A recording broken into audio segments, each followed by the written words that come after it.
I'm ranaal-falaki. I'm Patel. And welcome to the Nail It Podcast. This is your place to lead better, live fully, and laugh more. It's your blueprint to optimal performance.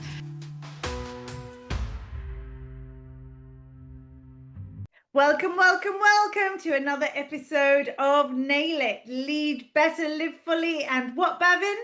Laugh more. Laugh more. Not Yes. at me, not at me. Laugh at you, not with you. Yes, I know. So how are you doing, Bav? Have you had a good week? I'm good, yeah. So obviously we're recording this in August, so it's summer holidays. So a lot of time with the kids, a lot of time to reconnect and actually understand what my kids are about. They're growing so fast. Well, I was fascinated when I met them for the first time the other week that you literally, I thought that you had them lined up on the sofa reading books because you'd heard me ring the doorbell and felt that, and I honestly thought you'd like line them up to look like the perfect children when I walked in. Because what parent is able to do that with two young kids? They were so into their reading. You'd taken them to the library and they were reading about Shakespeare. They were. No, he picked that himself. So he's read little Shakespeare books at school, so he knows a little bit about them. But that was actually one of the non-fiction books that I told him to pick up and start reading. So it's good. It's good. He seeing was your interaction with them, and that they wanted to ask you questions, and you gave them the attention. And it's all about not being distracted, right? Being in the moment, being able to focus on them when they needed you, and then time sort of expressing your own needs, even though you're a busy parent, of like, actually, can you go and sit down and watch TV now, because I really need to speak to Renna. Yeah. No, it's just I'm a great believer in this first 10 years and trying to be as present as I can for them, and hopefully one day they'll look back and go, do you know what, Daddy was there. Because I didn't want to be one of these satellite husbands or father that just goes in and out. There's not there on the weekdays. So I try to do pickups and drop-offs where I can, and I think it's really important. Or that we don't become these parents, which I think in dentistry is so easy to do when we have such busy lifestyles that provide for them materialistically. Like we want to pay for their schooling, we want to pay for their food, we'll buy them gifts, and actually that's not what they're going to remember, are they? They're going to remember the time you spent and what you taught them. This is it. And I remember the time I spent with our guest today as well. Yes, tell us, who have we got here then? We really look forward to this one. This is Cat, the lovely Cat Edney. She is a powerhouse. I want to say we did train together last year on your course, Verona. So the coaching, monitoring, and education we did last year with Smile Academy. Cat is one of the most funny and inspirational ladies I know in hygiene and therapy. She is a spearhead and a massive cheerleader for therapists across the country. I think she's making moves, and she is introduced a new thing called modern therapy, which hopefully we'll talk about today as well. And I'm so happy to have her on. Welcome, Kat.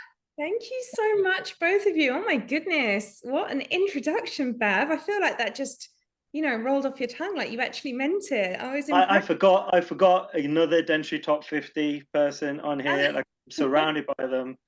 Wow. Absolutely. Congratulations for that. That was a wonderful, fun evening, and a brilliant celebration of impact, leadership, transcendence, and the ability to pass on your knowledge, which we're going to get onto. But before we do that, we have a question for you. Yes, Kat, what is your favorite quote? Do you know, I am really, really terrible at these things, right? And I maybe should have said this to you before we started. But I have the worst memory. I have the worst memory for people, names, faces. And then when it comes to quotes, I'm probably, not very academic or clever with it at all. But Bav, listening to you talking about your children, I also have three. I have three children, and my twin girls, they are tweens now, right? They're 12, and so I've covered their walls in quotes because I felt that they just needed, like that little reminder of the things that they should hear, you know, that I wish I had heard as a child. And one of them, which we all talk about that we love, they, you know, all three of us, although we're really different women in this household, we all love the same one. And I don't even know if it's a real quote. It is now. Is Yeah, exactly. You're making it. You're making it. the quote is by Coco Chanel. Okay. Interesting. And it's a girl should be two things: who and what she wants. I love that. I'm still processing that. So basically, don't let anyone tell you what you want. Don't let anyone tell you what you are, who you should be, how you should behave. You just be you. Whatever you want, wherever you want to be, whoever you want to be, wherever you want to go in life, there's no limits, basically, is what that says to me. And I really hope that I model that to my girls as well. Because, you know, we grew up, I'm an 80s child.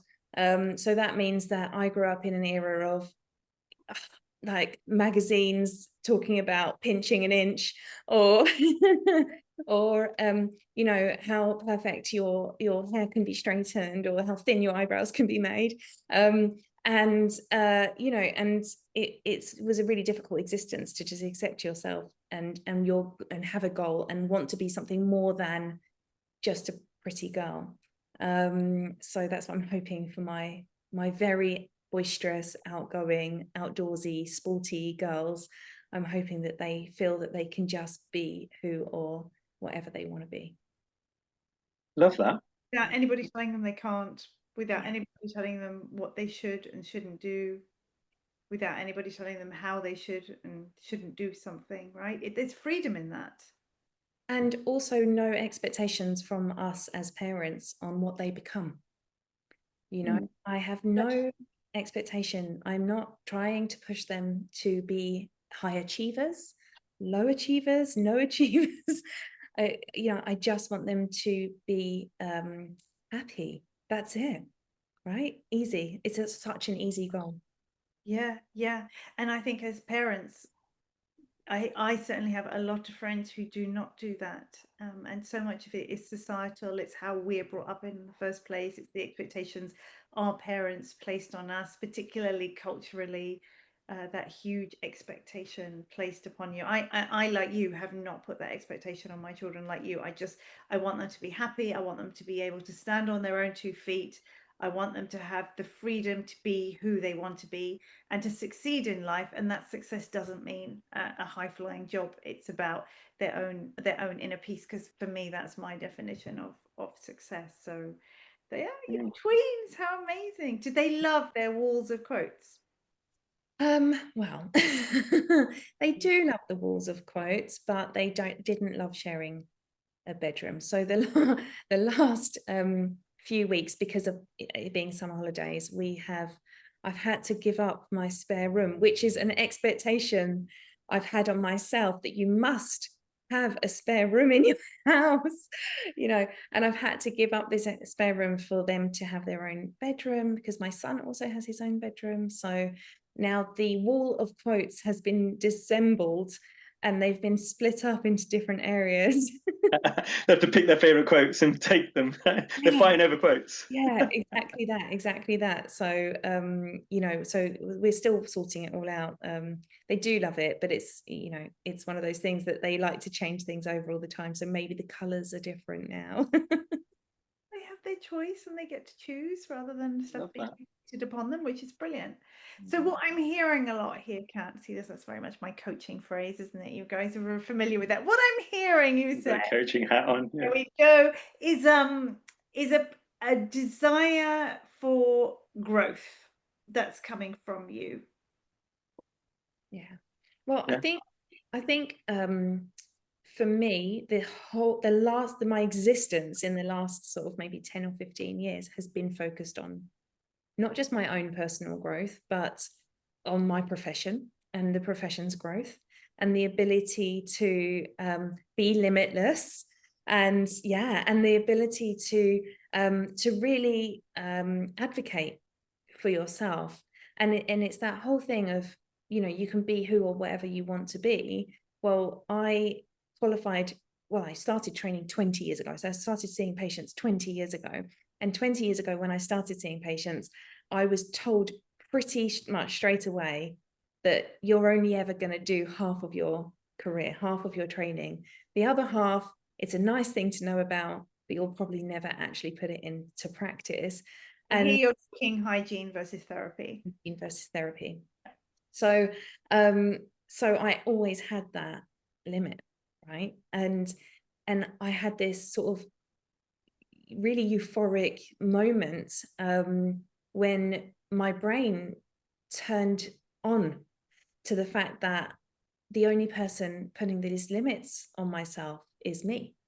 Because I'd heard it and just believed it, and I hadn't actioned anything other than that. So yeah, and I've got the children to thank for that. I've got my family, my husband, and everything, that, you know, all that sort of growth that we had when we had our family, and we realized what had happened to us as young people, you know, our parents' expectations and the outside influences that have happened to us and how that can affect you. And I started looking inwardly and realizing that I was hugely limiting myself just because I had conformed to what everyone else believed to be true as well. So yeah, growth is a big thing for me right now. And that leads us on to your modern therapy then, right? Is that why it was born? Yeah, I mean, I'm probably quite an argumentative person. Are you? Yeah. I never noticed that. I don't know that. Are you joking? Yeah, so I've got to the point in my life where, you know, I'm going to be 40 this year. I'm very old. That's not old. I've got to the point in my life. That you've got people in their 50s looking at you right now. Come on, now, you're a baby. So yeah, I'm at that point where actually I'm really happy with my skin, who I am. And I feel like if something doesn't feel right, if I don't agree with something that someone's saying, or I know that they're wrong, or they're putting something on me that they shouldn't, I've got to the point where I can argue it. I feel comfortable. I feel comfortable in my skin, but also in my knowledge. And with the modern therapist, I felt that I needed to help other therapists, essentially, in going on that journey that I had gone on. I'd really battled to go from working as a hygienist to working as a therapist. The battle and the trials and tribulations I went through are unreal, really.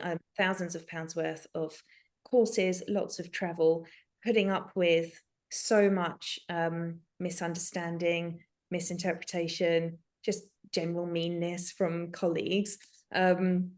I didn't want another therapist to ever have to go through that. And so the modern therapist was born with an overarching aim of putting therapy into practice. But that has two sides to it, really, essentially. One side is training therapists to be awesome, amazing therapists, be able to do the work, be confident in the work, know everything about the job, know the rules and regulations that govern them.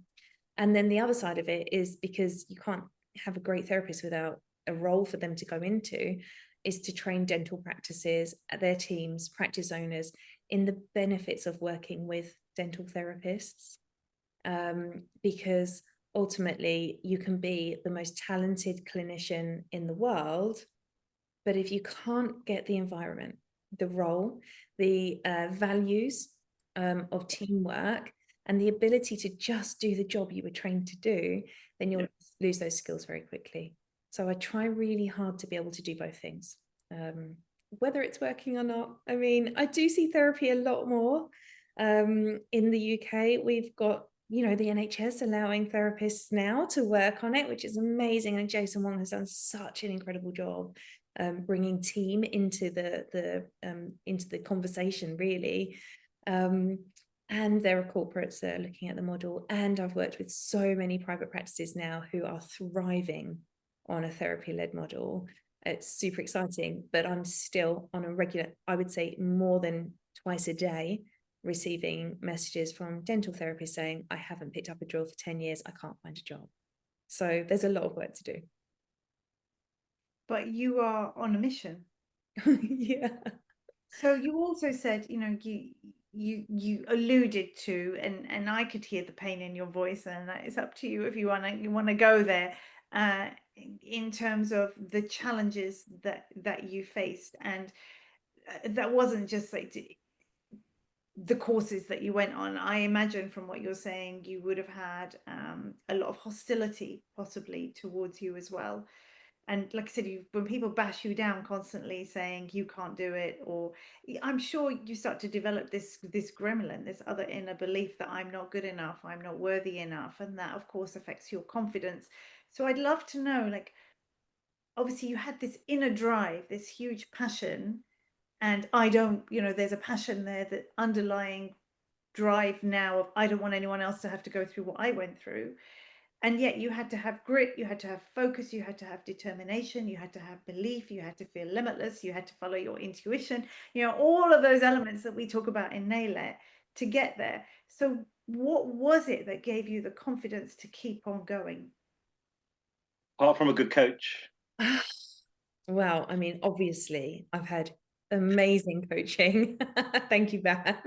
No comment. 5 amazing sessions. That's all you needed. That's all you needed. That's all you needed. Honestly, I know I should have had a gremlin. I feel guilty that I didn't have one. No, but that's fine that you didn't. It's just a lot of other people would have, right? Yeah. So for you, it was a different story. It sounds like you'd already overcome that before you adopted this decision. I think that I didn't get to the stage where I could develop a gremlin because I was so angry. I was so annoyed and so put out by the status quo and by comments that I had to put up with listening to, that I actually went way past gremlin stage and just into fight mode. And I'm probably still there a little bit. There's a little bit of a fight in me, not for myself, because I'm so fortunate that I've really landed in a role that I adore. Absolutely, it still has its challenges, but I adore it. But that gremlin stage just wasn't there because I had snapped. And the way I liken it, I've spoken about this before. In my mind's eye, I have a sort of like bottle of tolerance, and that level of tolerance that I had just topped out.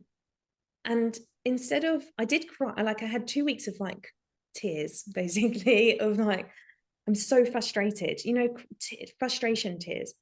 In my mind's eye, I just put the lid on that bottle of tolerance and I stopped accepting it. And I don't tolerate it anymore. So that's what I mean by argumentative, is I don't just keep quiet when dentists, usually, but not always, say, something untoward, like, crazy comments sometimes that just don't make any sense. I had somebody on a course who was teaching on the course say, well, what is this therapist thing? Can I just train my nurse up on a weekend or something? Can she come and do this course and do dentistry? I'd love to win a fly on the wall. Right. I tolerated that, and that went in the bottle, right? And then even now you get a lot of sort of like, wow, when therapists come and do courses, like they almost pat us on the head, like you're even better than dentists sometimes. It's like, well, they say that about hygienists a lot of the time as well. They'll always say, well, I mean, let's face it, hygienists are going to be much better at treating perio than a general dentist. It's a pat on the head. And what they don't realize is it's a human being with the same 2 hands, a foot for the pedal, and the same training on this particular set of skills. So it makes no difference what your title is. It's almost like it makes no difference whether I'm, as red-skinned as I am, or if I was a tanned individual from a tanned area, I would still need love and care and attention and appropriate, behavior around me. It doesn't matter where you come from or who you are, what your title is. If you've got the same skill set, you can do the same work. And so I think it's just sort of like some people feel the need to almost make you feel better about who you are. Oh, you're a therapist, but don't worry, a lot of therapists are really good. Wow. That's quite patronizing, which I mean, for you, I think you can. So the image I got when you talked about your bottle of tolerance is the picture I got in my head was like a fizzy drink, actually. And that's what I thought you were going to say, that it was all filled and then you put the lid on it and then you gave it a good old shake and you opened it and you just allowed it to all fizz out. That was the picture I got, just like, okay, you can go in, but at some point this is going to fill up. I'm going to give it a shake and I'm going to explode. And that doesn't mean I'm going to get angry and have a go at you all or make a mess, but it just means there is now no stopping me. Let's go with that visual, right? But if you let go of that fizz in the bottle, eventually it's gone. Goes But flat. I've still got my bottle of tolerance. It's powered up and it powers me every day. I don't need to let go of that, because it's actually, I've turned that into my superpower. That's what drives me, is that need for understanding across the profession, is that need for other therapists to have an amazing role like the one I'm so lucky and so fortunate to be in at the moment. It's actually a need for the profession, the public, everyone to go, oh yeah, that makes sense. That's it. I just want them, oh yeah, that actually does make sense. I can understand why we would do that, or why you have that job, or why that is that role. I still don't understand why we call it therapist. I don't think I can ever explain that one away. But What would you put it instead? oh, there is no other instead. I've tried so many different titles. My favorite one so far is demi-dentist. Demi-dentist. DD. DD. But nothing really works. But my patient today was very taken aback by me calling myself a therapist. He really struggled with the idea, because he really did not want me to delve into his psyche. You know? Well, that's it. Exactly. I mean, I suppose that's where you need to use the word dental therapist or oral health care therapist, as opposed to therapist, which, like you say, people would immediately associate that with some kind of psychologist. But actually, we think therapy is just another name for treatment, right? It's like we talk about periodontal therapy. Yeah. I never thought of that. I've never thought of that. Kind of going into your mindset, but It's just that I don't use the title, you know. So you'd book me online, and you'll book me as a hygienist. As much as I try very hard. I mean, I'm very lucky that I do have that now as therapist. But in the past, it doesn't matter what work I was doing, people would call you a hygienist. And I am a hygienist, and I love the fact that I'm a hygienist. I've got 2 qualifications, right? I've got both of them. But I currently work, or the work I do is that of a therapist. So I try very hard to tell people that, you know, as much as possible. How would you identify yourself? Because I just heard you say a couple of things. You were like, I am a therapist, or I am a hygienist. And I mean, Bav knows where I'm going with this. I'm sure you know where I'm going with this as well. Of just, how do we you also mentioned earlier about identity and labels, and that you don't need to have these labels. And then I hear you saying, I am a therapist, as opposed to this is something I do, not who I am. Yeah. So who are you, Cat? Exactly. Multifactorial being. Yep. With many strings to their bow, you know. There's so many things I love. But what I am genuinely striving to be at my core is somebody who does the things that makes them happy. You know, and so I love being a therapist. I do genuinely identify in that way. But I also identify, as a mother, as a wife, as a happy person, friendly person. I was always in school called the mother hen. I liked looking after people, caring for people, gathering people. So there are multiple things that I would identify as, but my goal is to be just a happy person. So when I'm thinking about optimal performance and about nail it, we talk about the play model of optimal performance. It's kind of the things that all the elements allow you to master. And when you master that system, you master productivity, you master living in balance, and you master happiness, actually. And I'm definitely hearing this common theme with our guests, Bav. I don't know about you, but there just seems to be a drive, a passion, and they're happy. They're genuinely, which is really one of the secrets to not burning out, right? How to keep that sustainable level of high performance. So what do you secret is, Kat, that you would share? If you had to give one piece of advice, be it to anybody who's listening, they might identify as a therapist, a hygienist, a dentist, someone in the dental industry, someone maybe who isn't even in dentistry but is listening to this podcast, which is really the underlying essence is about personal growth and optimal performance. What would your advice be? It's so tricky, isn't it? Because what the easy thing to say would be just do what makes you happy. But then how do you know what makes you happy? I mean, it's for us, you might take it for granted, but so many people don't know. They get stuck. They don't know what their passions are. They don't know what their purpose is. And actually, the older they get, the harder they find to engage in that, because their kids are older, they're nearing the end of their career, and they really lose sight of that because they've attached their identity and their purpose to things rather than something deep inside themselves. And I think for me, it's a lot of soul searching and finding out what it is that really is your core values. What is it that makes you feel that you're achieving or doing something good? For me, I want to feel like I've done good in the world. I want to feel like I've left a legacy that has really, helped some other people, whether it's my family or my colleagues or strangers or patients or whoever it is.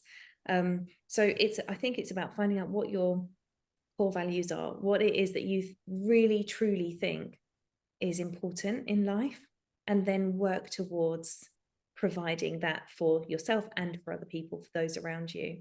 And I think we're humans, we need human connection.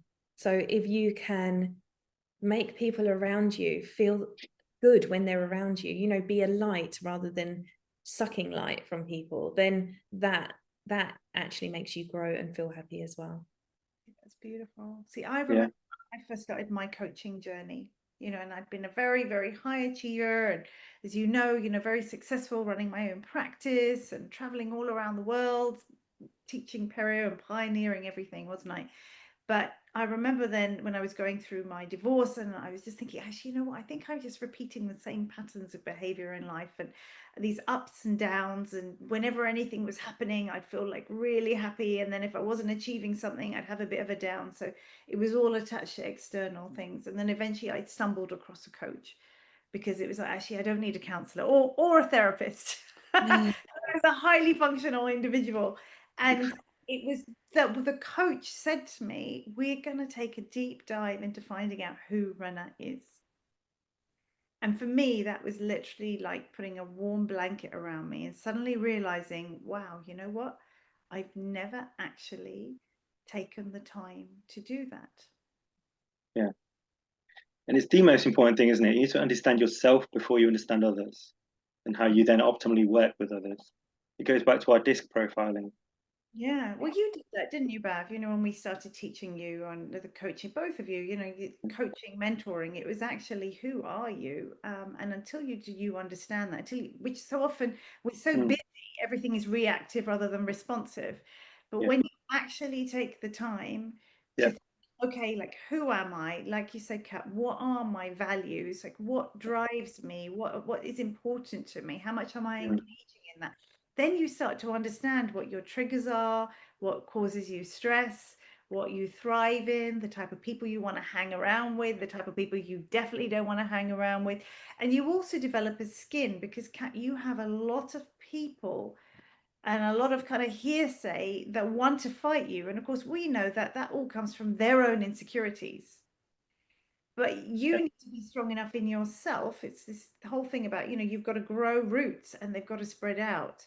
And when you know yourself, that's what you are. You are a tree with wide spreading roots. So that when people come at you and they criticize you and they attack you and they try to put you down, or they say nice things about other people and specifically avoid something about you, it doesn't bother you because you have enough confidence and belief in what you are, who you are, and what you do. Back to Coco Chanel, right? Completely. Yeah. And I think also knowing that, you know, this is and going back to the girls as well, the children, knowing that we all kind of have a spotlight on ourselves, and we all think everyone's looking at us because there's this spotlight, and realizing that when you get to that realization that actually my spotlight that I see on myself is no brighter than the spotlight someone else sees on themselves. And so everything they do, everything someone says, does, thinks, the actions they take will be because of the way they feel about them, the way they see themselves, the way they see their position in life, where they want to go, where they want to do. And it's a very purposefully selfish thing. We don't mean to be selfish, but it's supposed to be that way, right? Yeah. Because we should look out for ourselves. But it's that realization that my inner self and the way I see myself is not how other people see me, you know. And so now you can have any opinion of what I do, or any opinion of where I go, or what I say, or anything that you like, and I don't mind. That's fine, because you can't see me the way that I see me. I can't see you the way that you see you. And so I kind of give everybody actually grace to have their opinions now, and it doesn't change how I feel anymore. You know, it's also having that realization that other people are not thinking about you as much as you think about yourself, right? Yeah, completely. So that gives you such a sense of freedom. And since I've had that freedom, I feel like in my writing, so I write a column every month, and in my writing I feel so free. I feel that I can express. Column is? Oh, it's dentistry.co.uk. Yeah. And I feel so free because I can express exactly what I think with no barriers. And if people like it, they like it. If they don't like it, they don't like it. And I love that column because I get so many people messaging me saying, I was thinking exactly that, but I was too afraid to say it out loud, you know? Or actually, I think we think the same. Having that realization that you can just be who you are and that's okay is just perfect for me. It's exactly where I want to be in life. Yeah, and it's a beautiful place to aspire to. And I think growth, personal development, professional development, coaching definitely helps you get there. It's all that level of consciousness. So on that note, we keep talking about Nail It, and you've mentioned so many of the elements today. So, but obviously Nail It is an acronym, and so there are 6 core pillars, which are 6 subsystems, and from that we have 38 components. What would I don't know whether to say whether it's your favorite or what do you feel is the most important of those 6? I'm not going to be able to answer saying most important because they work in conjunction with each other. They do. Right? So there is no textbook answer here. Look at the geek over there. Trained her well. We have it well. You've trained her well. Yeah. That's my gold star. Yeah, I know. She needs a Blue Peter badge, that girl. But for me, the one that really resonates the most, and that sort of like I can pinpoint as being the thing that turned my life around, really, was intuition. I knew she was going to say that. It's only because I have this intuition. She always says that. She always says that. I said it when I last year. She's like a psychic. Can you tell me the lottery numbers next time? I really am. It's like you're about to say the words, and it's like I'm pulling it out. Yeah. Mystic Meg over there. Yeah. There we go. Absolutely. I can see you, Renna, sort of getting really like, say it. I know the word. She's sending you subliminal messages, Ken. No, but go on then. Why intuition then? It is really because because gut feeling is something that we don't understand enough. We should follow it more often. We should tune into it more often, because ultimately, if your gut tells you that something is right, then even if it's not right, you like it, and that means you might find some good in it, you know. So I always try to follow my intuition. If I think something's right, then I just try and jump 2 feet in, give my time to it, you know, even if it feels a little bit off kilter or off center. and in terms of like what I would normally be doing. But also crucially, there are so many opportunities that come up, as I'm sure you both have as well. You get a ton of opportunities, people want to work with you, or people want to, you know, join in or help you or do stuff with you. And that is so lovely, but my intuition often goes, this isn't quite where I want, or what I want to do, or do I actually have the energy, time, space to lend to this when I have a passion? My passion project is the modern therapist, putting therapy into practice, and I've got the family, I've got my children, I've got my outside life that I'm very protective over. So I trust my gut a lot, and I feel like I'm missing out a lot of the time because I do have to say no sometimes.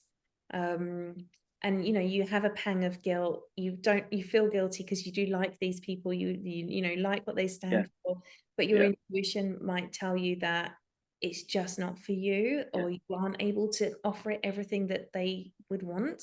And I think we discussed this in one of our sessions, didn't we? Yeah, I think we might have actually. Yes, we did. And who knows, maybe I'm wrong, but I'd rather go with my gut and be wrong than go against my gut. You know? I think I told you to go with that. Yeah. This becomes multifaceted, right? You mentioned boundaries, the input, and you mentioned being selfish earlier, and how actually selfish is important. You do need to look after yourself, and you do need to have boundaries, because again, it's about, remember that bit about keeping your life in balance, which without boundaries, there's no way you can do that. And the intuition piece is all about decision making, and it might be just not right now, because this needs, what you're talking about is prioritization as well, really another leadership skill, time management. It's like, what is actually really important to me? My baby at the moment, and my passion, and the reason I'm doing this stuff, is the modern therapist. And if I want to grow that and allow it to create the biggest impact that I know it can do, then that needs my energy. So, and your intuition really is just your gateway to your subconscious.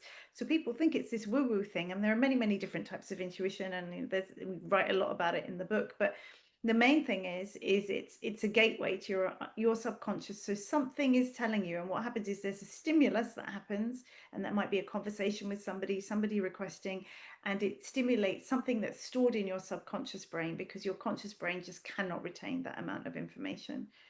So the system is the North Star navigator, and we have 4 components to it that we would teach people. So it's about silence. In this day and age, it's very difficult to silence your brain. So those shower moments or driving in the car, listen to them, because they are brilliant times to actually to hear your intuition.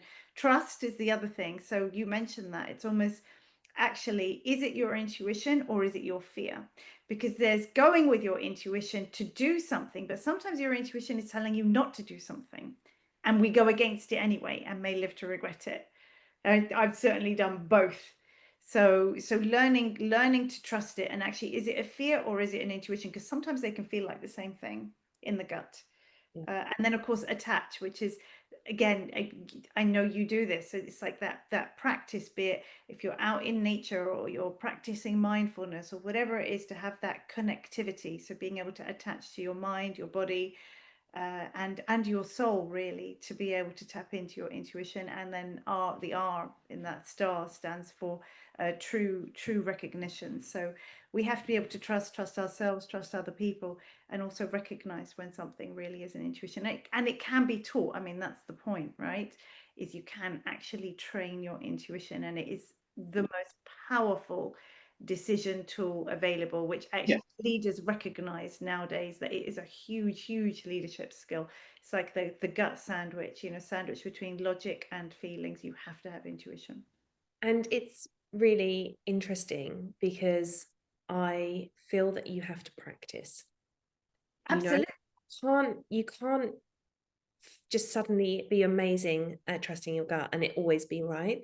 I feel like I'm constantly having to check in and be like, how do I feel about this? How do I feel about that? What do I want to do now? And you're constantly having to remind yourself of that North Star, and what you're doing in that is sort of like going through a checklist. And I find that really, really helpful, actually, Rana, because it does mean that I practice trusting my gut, or at least listening to it. Yeah, we get you to keep we get our clients to keep an intuition journal once they've got worked their way up to that higher level of consciousness, is to keep an intuition journal. So every time they get one, actually write it down, and also test it. Also, we'll say test the waters. So you don't have to start with some huge massive leap if you're not ready. But if something was an intuition, then just follow it, and then be consciously aware, so very mindful of the consequences of having followed it, until you build up your trust. Exactly like you say, it's a skill to learn. Yeah. Thank you so much. Gosh, I've loved listening to you. We could just carry on the rest of the I think we've got to have her again. We've got to put her on again.